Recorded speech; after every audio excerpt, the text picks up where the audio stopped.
Welcome to day 39. This is day 39 of the 90-day volunteer recruiting challenge. My name is Kenny Conley. I'm a next generation pastor at the Ridge Community Church in Blue Ridge, Georgia, and I am attempting to recruit 50 volunteers.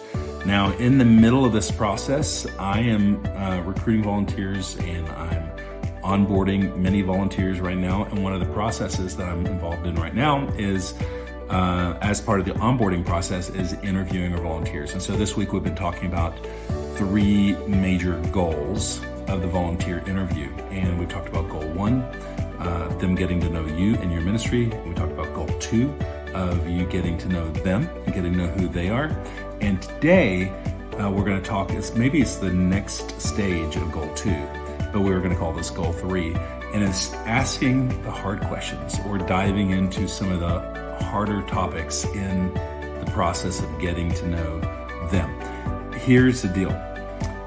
Many of these volunteers, the majority of our volunteers, are highly relational, highly influential relationships in children's ministry. Maybe it's a small group leader or a mentor or a coach, whatever it may be.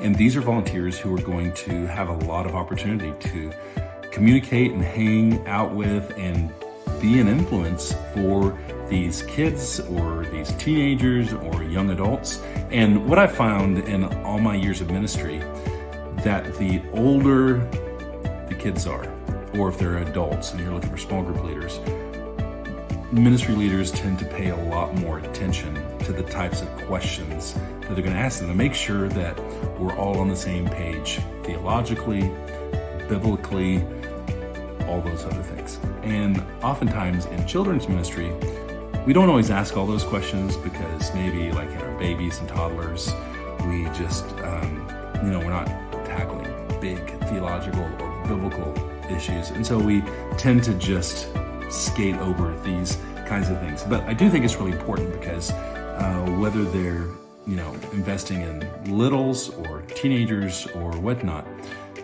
who you are and how you live your life has an impact and influence on everyone we come in contact with. And it's really important because you might have a really great volunteer who makes a big difference in your early childhood department, in a preschool classroom.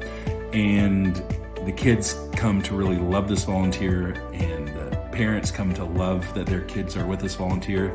And then all of a sudden, this volunteer is just really public on their social media about what they do on the weekend or the status of their dating life or whatever it may be. And that could be like incongruent with who you are as a church. And now you have to have very hard, awkward conversations. So generally it's best to have these conversations on the front end. They haven't started volunteering fully yet. Maybe they've observed a couple weeks, but they aren't officially volunteer yet. And now is an opportunity to really kind of, go a deeper layer and go a couple of layers further and maybe ask some more compelling questions.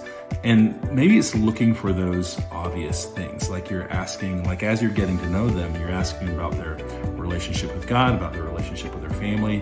You might even ask about, their relationship with their spouse, if they're married, how long you've been married. Tell me a little bit about your relationship, like to find out, like, is their marriage in trouble? Are they on the verge of a divorce?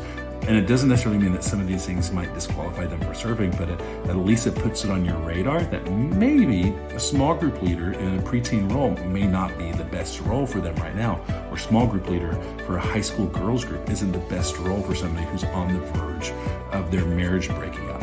So these are good questions to ask. Maybe it's asking questions about, their viewpoint on certain theological issues, asking about what's involved in somebody becoming a Christian. What does it mean to be a Christian? Just asking some solid theological questions just as you're getting to know them, because however they answer this to you is how they'll answer it to a kid. And you have to make sure that they're going to say the same things that you would say to a kid or a teenager or to an adult as well. If they're in a dating relationship, it might be to ask questions about marriage and about their belief on sexuality before marriage or during marriage or whatever. Those questions really aren't off limits. And, especially when you're talking about middle school and high school, and I think even your elementary kids, you might even ask important questions about is there anything in your life right now that might disqualify you from serving with kids or being a spiritual leader? And just by opening the door to ask those questions will invite great conversations. Because remember, at the end of the day,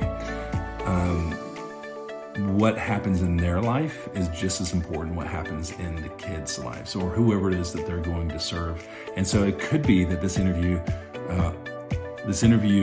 opportunity with this volunteer is an opportunity for you to put on your pastor's hat and ask questions and get to know them. And it might be that you're sending them to a next step that's not serving in your ministry, but is actually getting help or finding community in need where they need to get healthy before they start serving. So don't be afraid to ask the hard questions. Don't be afraid to probe and draw out who they are, what they're going through, what their journey has been. And you'll have a much better feel for whether they're ready to serve in your ministry or what area they are or are not ready to serve. In the hub, I'm going to list several examples of interview questions that we use in different ministries of my church and previous churches that I've worked with and other churches that we've collected their questions. And so utilize them as an opportunity to beef up your interview experience. And so that's goal number 3. Hopefully these have been helpful. Tell me how the 3 goals that I've shared with you over the last couple of days has inspired or challenged your existing process in interviewing future volunteers.